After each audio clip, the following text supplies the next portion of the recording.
Okay, and we're Oh my live god, that finally. voice is so cool! I know. All right, Oh, for that those, was awesome. yeah. My guest is very excited about my recording robot's voice. So, for those of you who don't know, I'm Richard Scanland. I am an inspiring novelist and TV screenwriter. But none of you give a shit about that. None of you hear from me. You hear from my guest. So, guest, who are you and what do you do? Hi, I'm Hannah Bennett. I am an author. I do so many other things. Mostly I just like saying I'm a gamer and a writer and a cook. But I'm just here doing my best in a world that throws shit at us constantly. Yeah, that's all. It's all any of us can do. So, what do you write? So I mostly write fiction and poetry. As for fiction, it ranges from superheroes to sci-fi to fantasy, really. Yeah, I enjoy all three of those all three of those genres. So, uh, what are you They working are on right now? fantastic genres. Currently, I am putting together a book of all of my poetry that I've written over the years. It's been a Mhm. lot of transcribing from paper to typeface, as well as a small little project I call the Superhero Project, which is my version of the Avengers, but not. It's superheroes based off of the Chinese Zodiac. That's awesome. So let's talk about the poetry first, and we'll circle back to the superhero project because both those are interesting. And I talk because I know what you're working on because you're a close personal friend of mine. So I know the answer to a lot of these questions already. So it's an interesting experience for me. But I what I don't know about is about the poetry collection. So how far back do these poems go?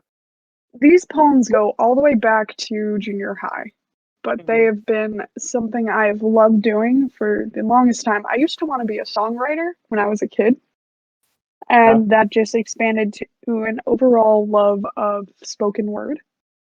I Yeah. actually had a spoken word phase for a while, but We I feel like a lot of us had a either like a spoken word phase or poetry or songwriting or something. So right. you're far from alone in that boat.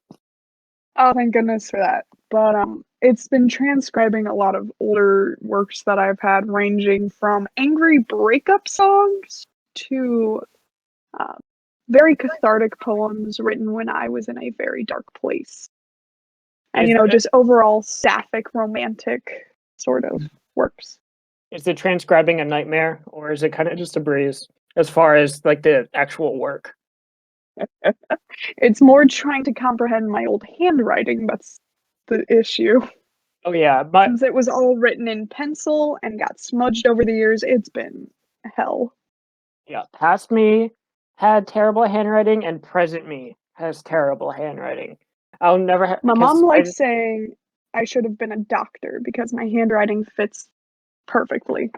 funny that you say that because I had an eighth grade science teacher who would say the same thing about the students of his that would have poor handwriting. Uh, That they should be doctors. yeah, it's funny. Oh, So that's great.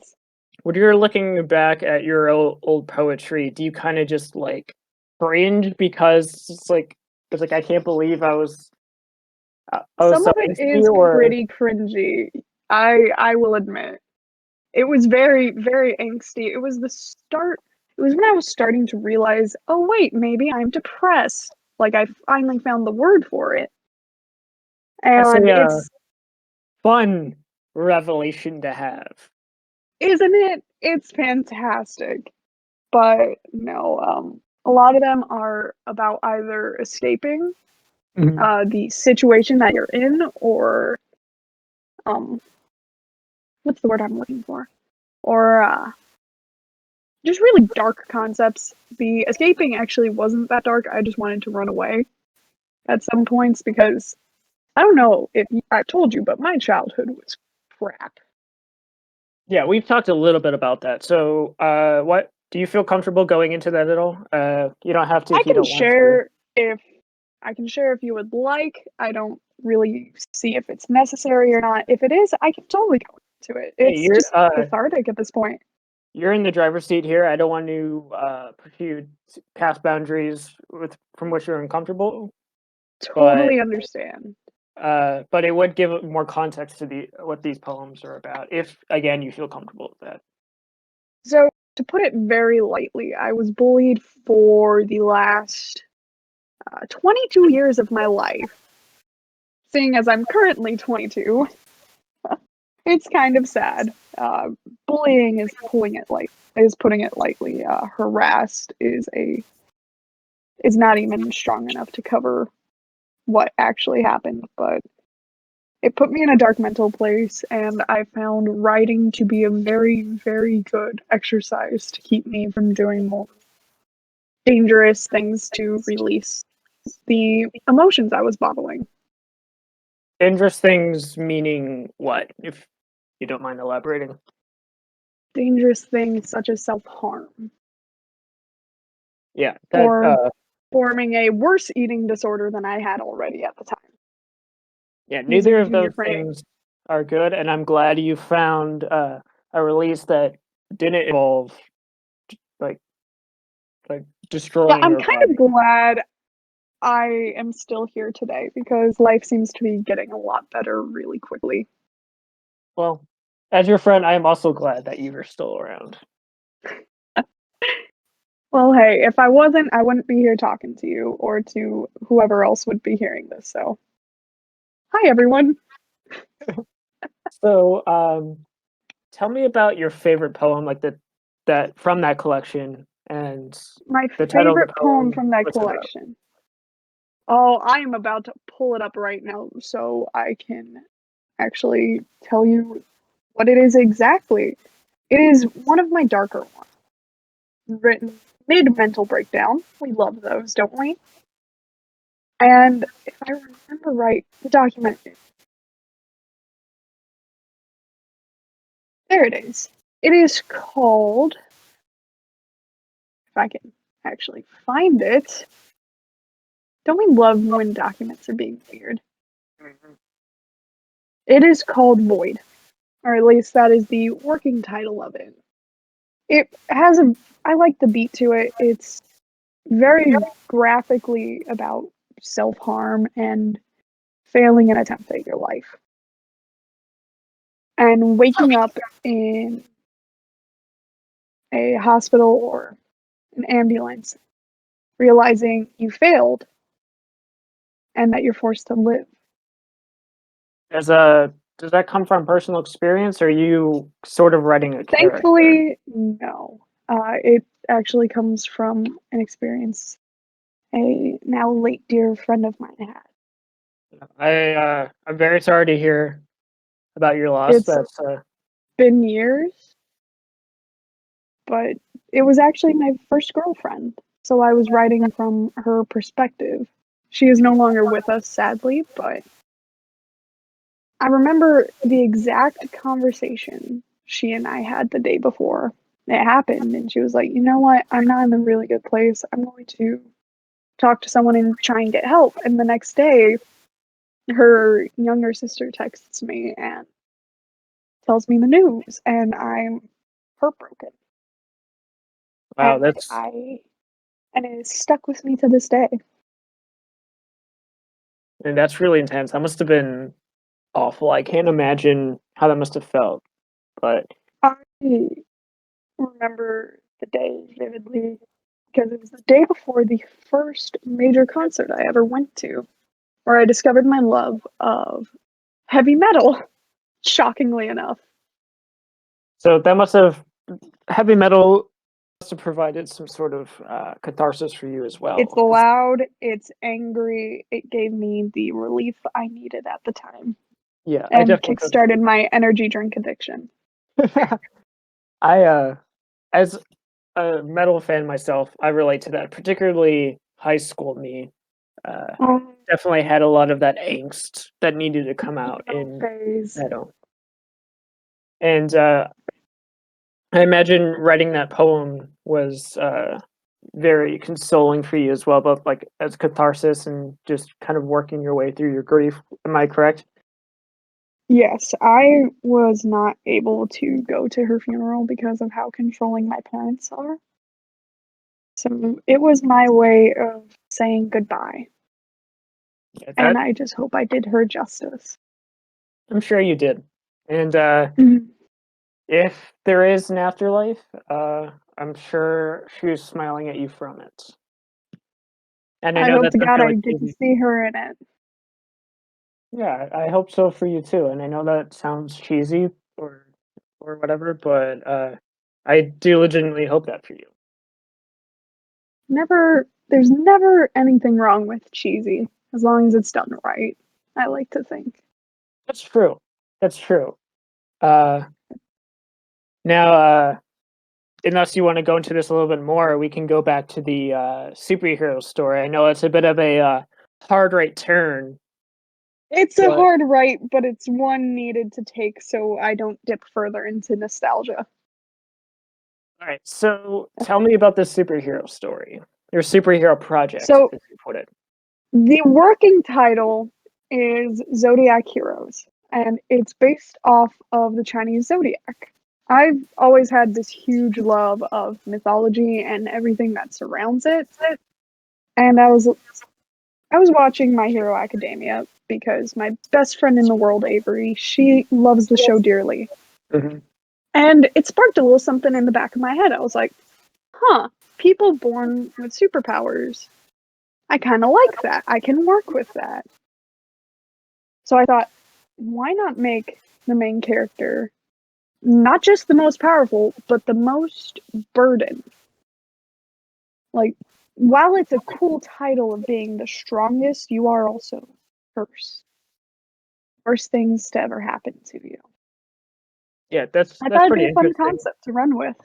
It is because a lot of times in superhero stories, we get just the superpower, like just like the superpowers, and Hmm. the curse is kind of like maybe like first part of the second act where oh this is such a burden, I hate this so much, and then they have their realizations like oh maybe this is a gift, and they're kind of over it now. But it seems you're kind of staying in there as part of the character, interesting, and also I with wanted to stay as a main part of it. Like, yeah, everything is going absolutely wrong.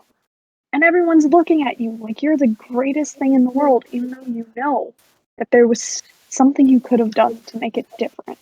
It's a lot of like survivor's guilt Mhm. mixed in with PTSD. I wanted to take a humanizing look at superheroes Yeah, because and how the world can affect them. especially with the most powerful ones like Superman, we only see the Superman and kind of forget about the Clark Kent, as it were. Exactly. Now, I want to take a closer look at the Clark Kents of the world. While everyone knows the Superman, who's the human behind that? Who is the personality that's forming the superhero? So that's what I went with and just kept running. Yeah, I feel like that's very in step with a lot of what people want from modern superheroes because a lot of times, like especially in the MCU, you see these big action set pieces and these interconnected universes, and that's fine and that's good and it's a lot of fun. And the way that the MCU has been done is amazing, and it's a valid method of storytelling. But you don't get the human side as much, and even if they try to, it kind of devolves into the like the fighting, like fighting good versus evil instead of like the person versus Yeah. themselves. We don't really get those anymore. We don't get to see the humanizing effects of, say, when Black Panther's father died. You see him dealing with his grief a bit, yeah, but you don't see what it actually did. You don't see how Tony was affected when he found out, you know, oh yeah, my best friend's best friend killed my parents. Whoops. It's just written off, almost comically half the time. No pun intended. No pun intended at all. Well, maybe a little intended. Yeah, we always try to intend our puns here. Cowards do not intend their puns. We But kind of get that a little bit with various interpretations of Batman, but he's kind of like a staple when it comes to humanizing superheroes. But that's kind of it. I Like think I'm not. it's more of traumatizing heroes if you're looking at Batman, because Mhm. all we really see is the effect of his parents' death on him over and over and over again. I get that people try to humanize him with the multiple Robins and what has happened to them. Take Red Hood, for example. But Batman's an example of traumatizing heroes. I want to show the happiness, the sadness, You and want to get it everything all. in between. Exactly. I have a scene planned. I'm planning on making this a multiple book series, and I have a scene planned later of just a straight up wedding, not interrupted by any villains, just a wedding to show that you can still have happiness while protecting the world. That's really cool because it's very tempting to have that interrupted by the villain crashing down and laughing maniacally as he murders the best man or whatever when that just Yeah. doesn't happen. And I want it. I want my villains to also treat the heroes with a little modicum of respect. Like, yeah, they're working for some evil big bad, but at the same time, they're still human. No one crashes a wedding like that. No one's an asshole like that. People yeah, have so they're standards. or like that it's like that meme, I think it's from Team Fortress 2, professionals have Professionals have standards. standards. Yes, I adore that meme, and that's part of the entire premise of this take on heroes. So what I'm Professionals hearing have is standards. so what I'm hearing is your whole philosophy for villains started out with a meme. Yes, That's great. as most of my ideas do. But Yeah. As when I they started should. thinking about it, as they should. But when I started thinking about it, I was like, I took a look at Disney Pixar's The Incredibles, and I looked at Syndrome, who made an incredible villain. He really did. But where he messed up was when he kidnapped a baby, when he lowered his standards. And we're a cape. You notice that with every villain. When they lower their standards to do something inhuman is where they slip up. I never thought about Now, it that way. now that may go against them being a villain, but having the respect for the hero, in that sense, I'm saying hero with air quotes, having the hero villain relationship and respecting that is incredible. Yeah, that's really interesting. I've never really thought about it like that. That's really interesting, and I don't think I've seen a take like that in in at all in fiction, particularly superhero fiction. So I'm really looking forward to seeing how this plays I'm out. doing something really bold, really weird, and super controversial because I touched on the big bad a bit. But the big bad, essentially, the overall villain in the story is media and a lack of attention brought to mental health. That's really interesting too. It really is, especially in this day and age where media is so huge. Yeah. Are you looking to traditionally publish this or self-publish it to Amazon, or is it going to be on a website like or not like Amazon, like a I was Wattpad? hoping to traditionally publish this. It is currently on fanfiction.net Mhm. as a self work. I can link that in one of the multiple chats on the Discord if you would like. Yeah. But Once we're I done here, I'll actually have wanted you to turn send it me all into a your links. webtoon. I'm sorry. I wanted to turn this into a web comic. Actually, Oh, that's really cool. Do you have I an artist have you some can work with? mock-ups of the first scene, That's pretty cool. but no set artist. Yeah, Uh, I'm I'm really proud of it though. uh, I'm sure you'll be able to find somebody. And the last person I talked to for the show, her name was Cecilia, who actually is an artist, and if I remember correctly, she was interested in doing comics. So after we're done, I can direct you to one another, and maybe that's how that gets kicked off. Hey, that would be really fun, dude. Thank you if you do that. Yeah, she's in our Discord, so Oh I'll wow. tag you guys. I pop in and out. I'm a little quiet creep in the Discord. I will be very honest. I see everything. I just don't comment much. Kind of just like Gollum Oh, looking in the shadows. my precious. Yeah. No, I'm Gollum, essentially. We're getting a little off track though, which is okay. Yeah. But to bring us back, so why don't you tell me about our heroes in this story? Who are they? Like, what are their powers like? And who are Oh these boy. people? Oh boy. Okay, this is gonna be a long list. So there is a hero for every character of every symbol for the Chinese zodiac. So the rat, the ox, the tiger, the rabbit, the dragon, the snake, the horse, the sheep, the monkey, the rooster, the dog, and the pig.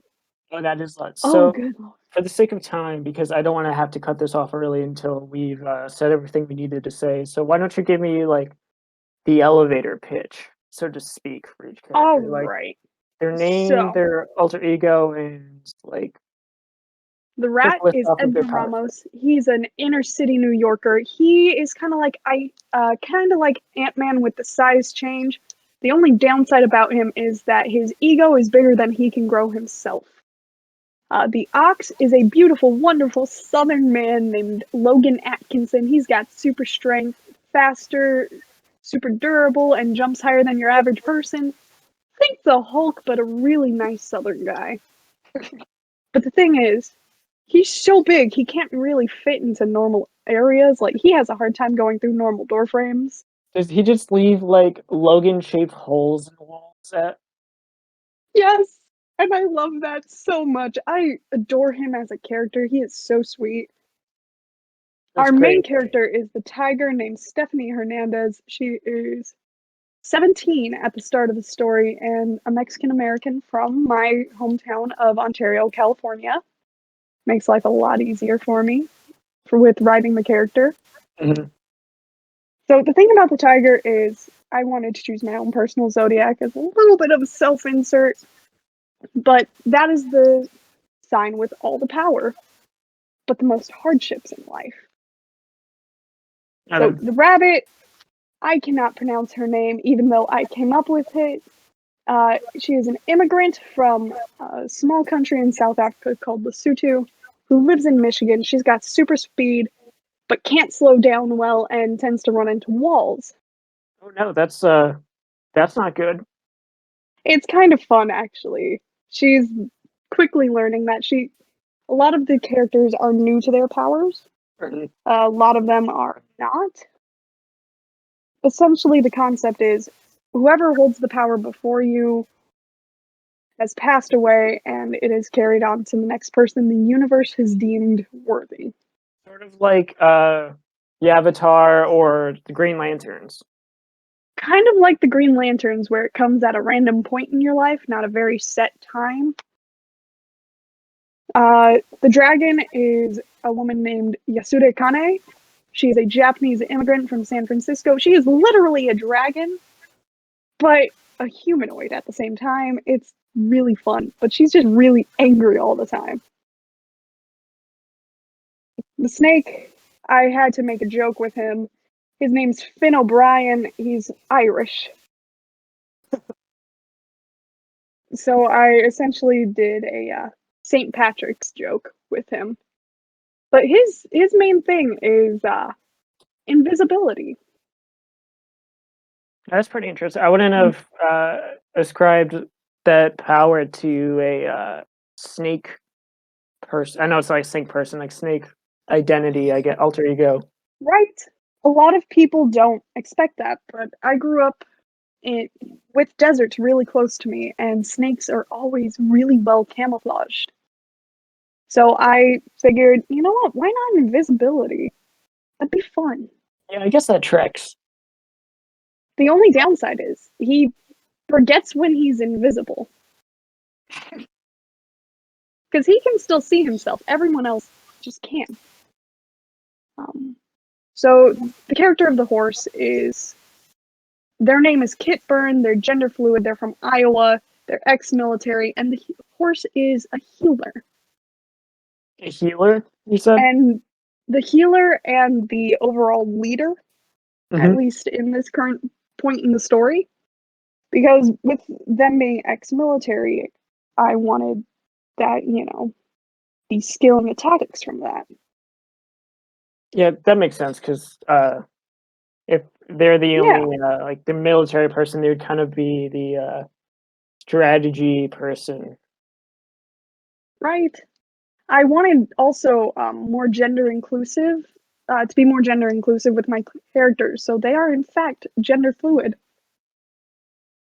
Was that a challenge for you to try to A write little that bit, well? but mostly from a grammatical standpoint. No, really, I wouldn't have thought about Because that because coming as another writer that also believes that inclusivity is important, who's also a straight white male, so I belong to no minority groups. I find it hard to do it right, to do diversity in I completely understand.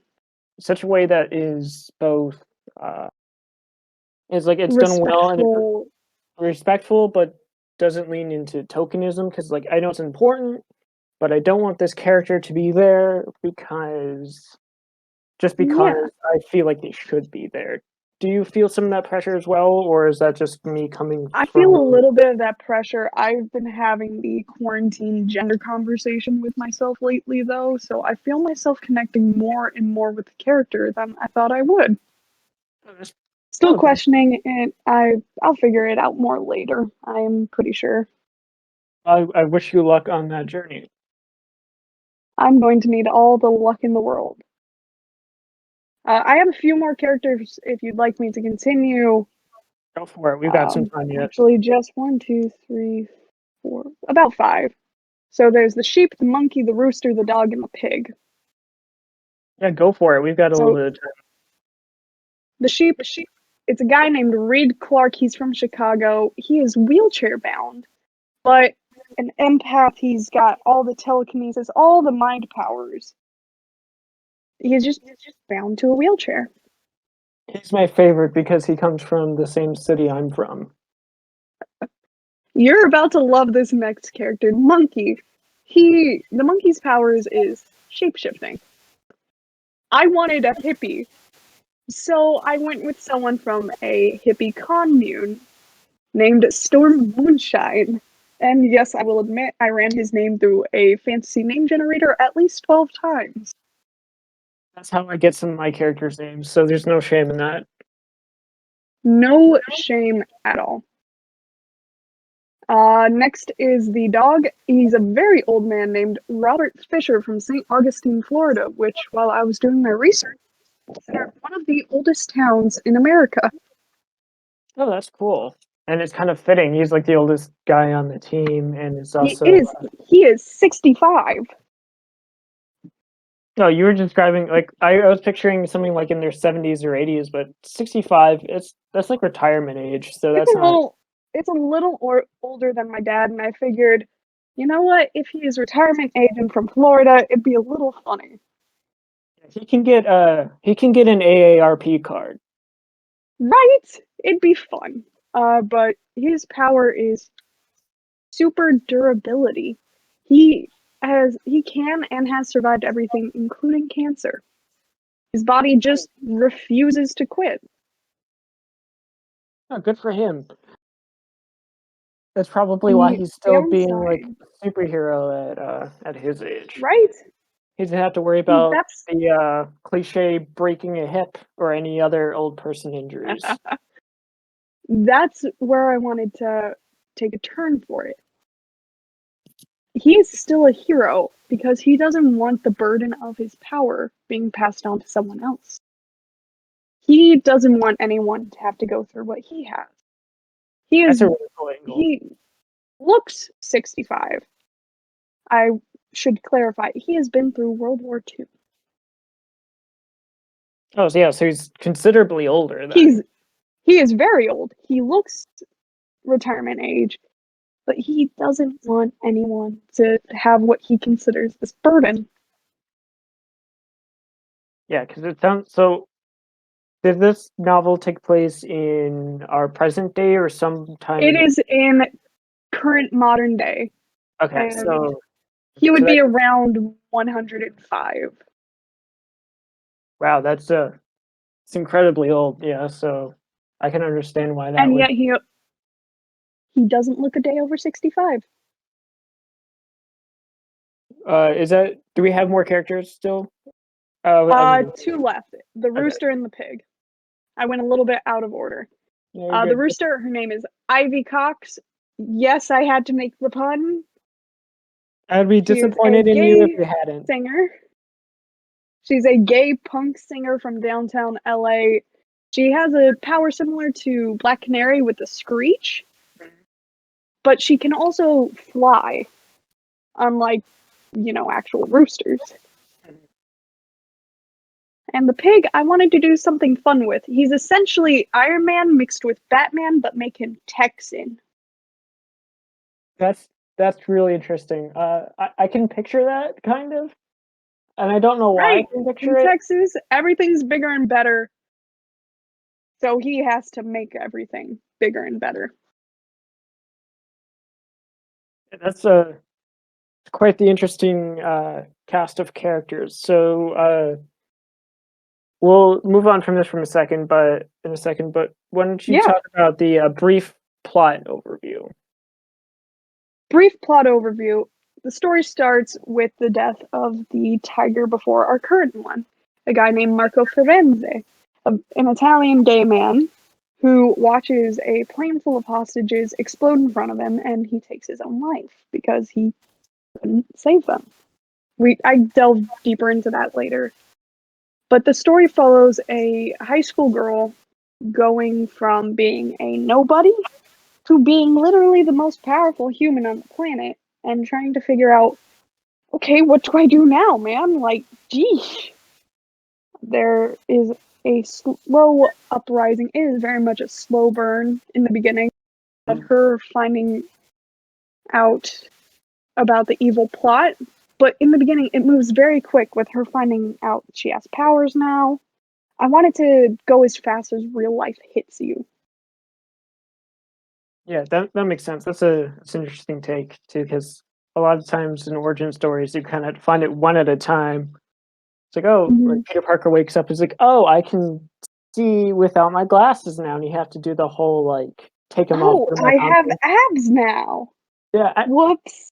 no matter what kind of superpowers you get, they're gonna give you abs. You get struck by lightning, abs. You get bit by a spider, abs. You get Hey, shot not if with you're wheelchair bound, like our your wheelchair telekinesis gets man.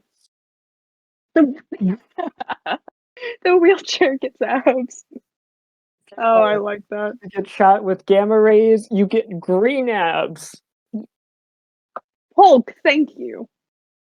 I wanted a good, well-rounded cast of very, very interesting characters. Oh yeah, it does seem very interesting, and obviously it's starting out with a superhero suicide. It obviously has some darker elements, All but it also cut has on camera, too. I wanted to make the media a huge focal point and how it affects people's mental states. that also has some elements of fun with this superpowers and some of the characters' names. So it'll be interesting to Oh, see how those two making play them out. was so much fun. That's what's important is that you're having fun with it. Except obviously when you hate yourself doing it because it's writing is never always like a Writing plot. is So an art. You hate yourself while you do it. You hate what it turns out to be, but then people somehow love it. And then you're there like, wait, did I actually write something good finally? Nah, it can't be me. Yeah, artists are just masochists that get paid to hate themselves. Oh dear God, you're right.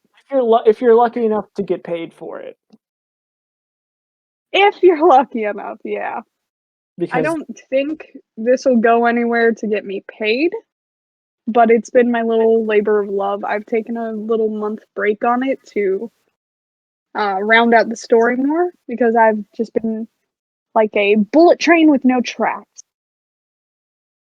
yeah, but I mean, if you do end up getting it traditionally published, you will make some money off of it. That's the hope. That is the hope at the end of the day. But if not, it would have been a labor of love either way. All right, so unless you have anything more to say on it, we can move on. I don't have a ton of time left Mm, because I don't know how much space this bot gives me. nope. I'm good. I can go to another subject when you're ready. Okay, so you mentioned that you've had girlfriends in the past. So obviously, I Yes. know this, but for those listening who don't know, you are a lesbian. So Yes, tell me a little sir. bit about your journey of realizing that and coming out and what that was like. Oh boy, hold on to your butts, kids. This is gonna be a fun tale. Not really, it's pretty short. I figured it out in third grade. I realized, wait, why do I have crushes on my female classmates and not the guys? Yeah, Probably nothing. that's that's probably a good tip off. Yeah, You think maybe? I used to think that people kind of realized they were not straight more in like high school or junior high, but obviously that doesn't See, seem the case for you or other non-straight people that I have met and interacted with.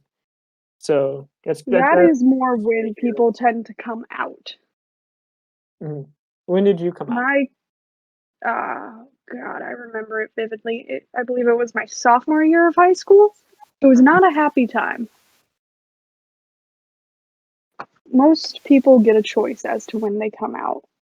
My mom found out by going through some messages between me and a mutual of mine on fanfiction.net, a grown man with a family, and I was asking him, "So, Clint, please tell me how do I come out to my parents? I have no idea." And my mom found the conversation. I remember the day vividly. She slammed her door behind her, threw herself on her bed, and sobbed very dramatically while I had a panic attack literally in my closet. Wow, that's really hard to have Oh, not it gets have. better. It gets worse, actually. That better was very sarcastic. She then said, "You have to come out to your dad, your brother, and the youth pastor by this date," or I forget what her threat was, but it was enough to for me to be like, "Oh shit, okay, let's go. Let's do this." My dad and my brother both took it very, very well. I love them both dearly. They both said that they would always love me no matter what. Mhm. And I remember what my youth pastor said, word for word. She said, "Don't worry, Hannah, we can fix this." Oh God, Oh, yeah. Oh, yeah. that's I have not looked back since. yeah. I don't blame you. So obviously you were raised in a Christian household. Uh, is that the point where you kind of walked away from the faith, or do you find yourself still believing in any sort of deity, or I where do you know that stand? there is a higher power. I know that there's something out there. I'm taking my time to figure out what. But I was falling out from the faith a lot sooner than that because my mom was the type to go to church at least 6 times a week. Wow, that's It excessive. was not my cup of tea. Yeah, I can It, understand that because you don't, depending on your church, you don't want to go to a place where a bunch of stuffy old white guys are telling you why you're going to hell. and that's the exact kind of church I went to. Yeah, I no, grew up in the Christian Reform faith, so Puritanism with extra steps, I call it. oh boy, that's yikes. That's not good. Mhm. Yeah, it was rough. They still play hymnals. Yeah. Yeah. In my own experience with religion, my family is Reformed Church of America. Um, Mhm. I consider myself non-denominational. I don't really buy into a lot of the religiosity, I guess. Like, I don't buy into all the laws either. I get you. like to me, uh, if your religion has to have you hate somebody for who they are, you done fucked up. Does that really make you a good person to have a paradise as an afterlife if you hate someone for them being who they are? It's not worth it to me, and I I I'm still like a Christian by the most basic definition of yes, I As believe am in I. God and I believe in that Jesus is a savior of humanity and all that. But Mhm. other than that, I feel like we're probably in a very similar boat, which is comforting to me because I am new to said boat. Well, if Ish. it's not the same boat, it's at least the same ocean, and I can give you directions, buddy. Well, I appreciate that, and this is why I'm doing this so I can connect with people and they can hopefully connect with each other. So I'm glad this came up. So again, you Me too. obviously know this because this is the school that you attend. But for those of you who listening who don't know, Hannah and I go to the same college, which is a Christian college. So was it your decision to go to a Christian college? If so, It why? was not my choice to go to Trinity, actually. It So was I'm my taking mother's you. choice because Yeah, I was she about to paid say. tuition. So what's your experience as a gay woman going to a Christian school where not everybody might accept your sexuality? Enough, Trinity has been more welcoming than the home church I grew up at. My best friend Avery, who is studying to be a pastor, has been so much more supportive than most Christians I've ever met. Trinity is actually a fantastic community, at least student wise. The student body is incredible. Ac- Academically, some of the professors can go suck it, but I, I absolutely adored my time at Trinity. It has been very formative. I loved the people I got to meet and got to work with. It brought me into your life, Richard, and I could not be happier. I'm glad to hear that because I was afraid that you had some negative experiences, but I'm glad that at least the students. Surprisingly, no.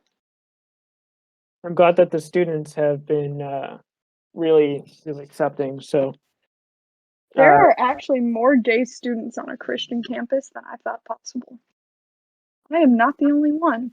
I'm not going to name names because it is not my place. However, it is very surprising to find that I was not alone. yeah, I know a couple people that you're talking about. One You I know, a handful. Yeah, one I definitely know is, and the other I'm like 90% sure, again, not naming names for sake of Of privacy. course. We respect privacy in this household. Yes. Even though we are in different households right now, in this collective household of us existing, This collective Discord household. yes. But I No, don't I have. very much so respect everyone I've met there. They have been incredible people, and I would not change any day of my experience if I could. Good, the bad, and the ugly. It's made me who I am today. I'm very proud of that. That's great to hear. I don't have any more questions. Do you have anything you'd like to add before we wrap up? One small thing, Viva la Northridge. Long live the cryptids.